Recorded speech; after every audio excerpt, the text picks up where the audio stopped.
வேலு ஒரு நிமிஷம் என் கூட வா. நான்லாம் வரமாட்டேன். யோ, நான் தான் கூப்பிட்டாரு. வா. நான் தானா? ஆமாம், வா வா வா.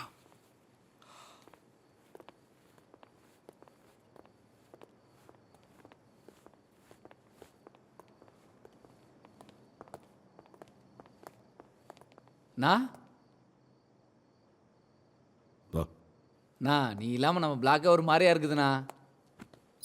அதுவும் இல்லாமல் நாளைக்கு நான் ஊருக்கு போகிறேண்ணா. எங்கே உன்னை பார்க்காம போயிடுவோன்னு பயமாக இருந்துச்சுண்ணா. என்னண்ணே பயமாக இருக்குதுன்ற எதுவும் பேச மாட்டேன்ற? எதுக்கும் பயப்படாத. பயம் எதையுமே வென்றெடுக்காது. அது வெறும் வெறுப்பை மட்டும்தான் சம்பாதிக்கும்.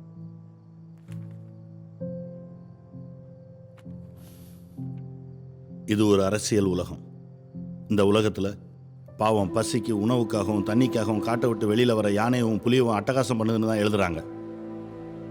உலகத்தில் பல்லுயிர் காடுகள் 8 தான் இருக்குது. அதில் 2 இந்தியாவில் இருக்குது. புலிகள் இருந்தால் தான் அதுக்கு பேர் பல்லுயிர் காடு. வளமான காடு வளமில்லாத காடுன்றதுக்கு அளவுகோலே புலிகள் தான். அப்பேற்பட்ட புலிகளை சுட்டு கொண்டுட்டு மிச்சம் இருக்க புலிகளை கூண்டில் அடைச்சு வேடிக்கை காமிக்கிற உலகம் தான் இது. வெள்ளைக்காரன் சந்தன மரத்தை வெட்டக்கூடாதுன்னு சொன்னான். ஏன்? அவன் தேவைக்கு நாம அதை அனுபவிச்சிடக்கூடாதுன்றதுக்காகத்தான். ஆனால் இன்னைக்கு மனிதனோட உயிர் நாடியான கல்வியும் மருத்துவத்தையும் தனியார்ட்ட கொடுத்துட்டு வெறும் சந்தன மரத்தையும் சாராயத்தையும் வச்சு நாக்கா வலிக்க போறீங்க. Shut up!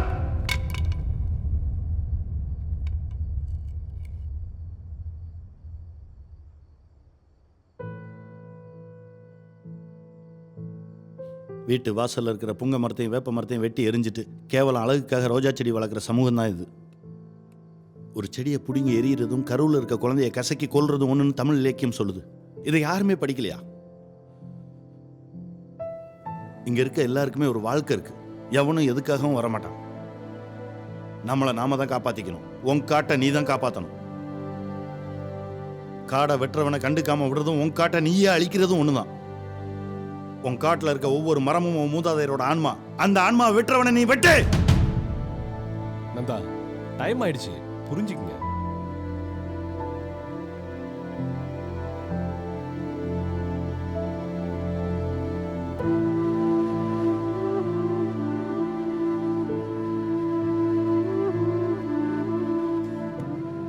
உனக்காக என்னென்னமோ செய்யணும்னு தோணுதுடா.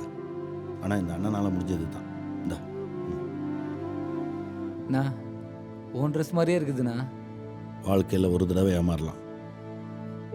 அதையே பழகிக்காத. எப்போ நான் வெளில வருவேன்?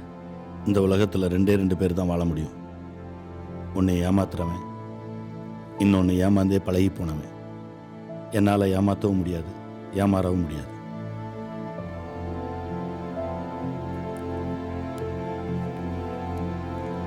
புரட்சி என்பது அன்பினால் கட்டப்படுகிறது. அடிக்கடி சொல்வர்.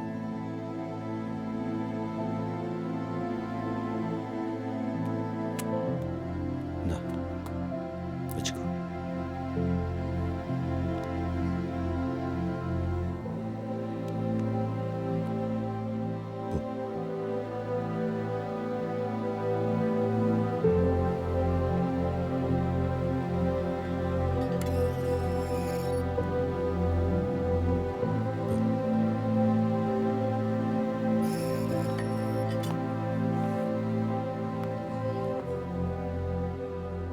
ஓவரால் ப்ரெஷர் ரொம்ப ஜாஸ்தி ஆயிடுச்சு நந்தா.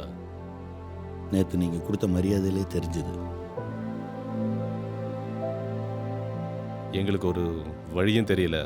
நீங்கள் வெறும் அம்பு தானே. ஜெயிலில் கலவரத்தை ஏற்படுத்தியாவது உங்களை கொல்ல சொல்கிறாங்க.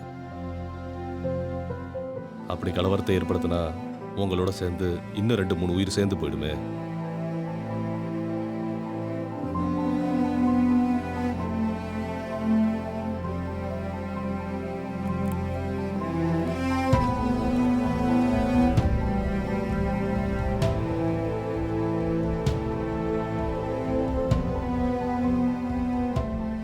என்னோட போராட்டம் தனிப்பட்டது இல்லையே, பொதுவானதானே. உங்களுக்கும் சேர்த்து தானே போராடிட்டு இருக்கேன்.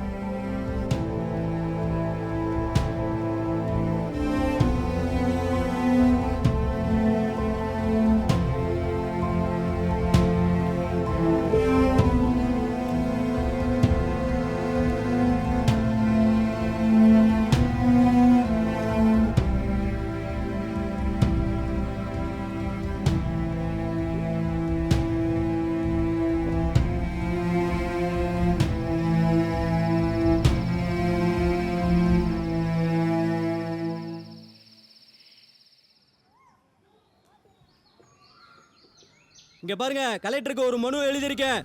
காட்டில் போதிய பாதுகாப்பு இல்லாத காரணத்தினால் மலை கிராம மக்களாகிய நாங்க சமநிலத்துக்கு முழு மனதுடன் வருவதாக ஒப்புக்கொள்கிறோம். அரசு எங்களுக்கு போதிய உதவிகள் வழங்குமாறு மாவட்ட ஆட்சியரிடம் கேட்டுக்கொள்கிறோம். இப்படிக்கு காரப்பாடி மலை கிராம மக்கள். புரியுதாயா? எல்லாத்துக்கும் புரியுதா? இங்க வாங்க பெரியவரே, ஒரு கையெழுத்து போடுங்க. இந்த இடத்துல போடுங்க. இதுல உங்க எல்லாருக்கும் சம்மதம் தானே? அப்புறம் வேற எதுவும் குறை சொல்லக்கூடாது. புரிஞ்சுதா? நானே இங்க வா. இதுல கனெக்ட் வை. கையெழுத்து யார் யார் போடலையே போடுங்க. இந்தா, இனிமேல் ஜெயில் பக்கமே வரக்கூடாதுன்னு சாமியை கும்பிட்டு இதில் ஒரு கையெழுத்து போடு. இந்தா, உன் துணியெல்லாம் சரியா இருக்கான்னு செக் பண்ணி எடுத்துக்க.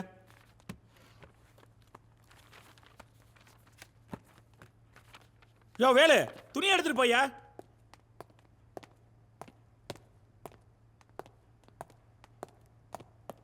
ஒரு நிமிஷம். அன்றைக்கி என்னை பார்க்க வந்த பொண்ணை யாருன்னு கேட்டிங்கல்ல? நான் விரும்புகிற பொண்ணு, உங்கள் அண்ணன் பொண்ணு பூங்கொடி. உங்களால் என்னை ஒன்றும் பண்ண முடியாது. வாழ்க்கையில் ஒரு வாட்டி ஏமாறலாம், அதையே பழகிக்காதுன்னு எங்கள் நந்தான்னு சொல்லியிருக்காரு.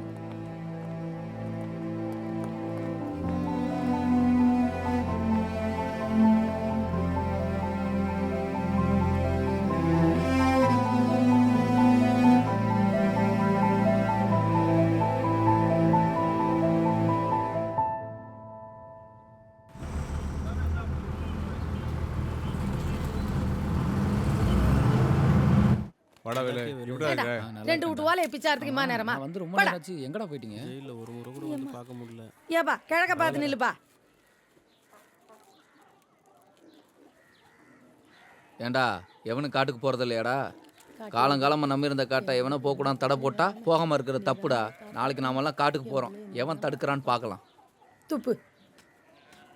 நமக்கு எதுக்குடா தேவையில்லாத வேலை கண்ணு? பெங்களூருக்கு நாமளும் கூலி வேலைக்கு ஏம்மா, போறோம். இது நம்ம உரிமையை மீட்டெடுக்கிறதுக்கு உயிரை கூட நந்தானே சொன்னார். ஆமாண்டா, எவனாவது எதனாச்சும் போய் சொல்லிக்கினே இருப்பான், நீ நம்பிக்கினே இரு. யாரையும் ஏமாத்தாத, யார்ட்டையும் ஏமாறாத நந்தானன் தான் சொன்னார். இந்த திருட்டு பசங்கள்ட்ட காட்டை விட்டு ஏமாந்துட்டோம்னா நாளைக்கு நம்ம சந்ததிகளை நாமளே ஏமாத்துன மாதிரி. அதுவும் சரிதான். நான் இமுட்டு பையனாக இருந்தப்போ ஆனெல்லாம் காட்டில் கிடக்கும். இப்போ தண்ணிக்கும் தீனிக்கும் ரோடு ரோடாக தெரியுது. வாமா. எம்முட்டு பெரிய திண்ணையில ஜீவன். சேர்த்து உட்காரு. அதுகளுக்கே இந்த நிலைமைன்னா நாமெல்லாம் ஏமாத்துறோம். உனக்கு எப்படி தெரியும் நான் வர்றது? நான் தான்டா சொன்னேன். ஏன் ஊருக்கு போய் சாப்பிட்டு வந்துடுறதானே? நான் ஒன்றும் ஊர் இல்லை.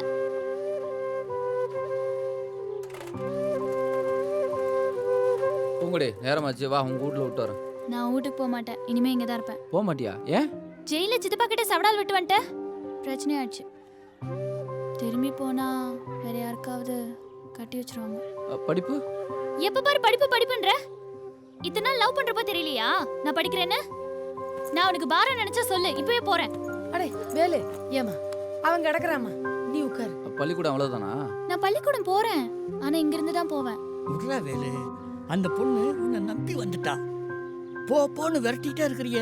ஒரு நல்ல நாளாக பார்த்து அவங்க அப்பங்கிட்ட சொல்லி கோவிலில் வச்சு மாலையை மாற்றி விட்டுடலாம்.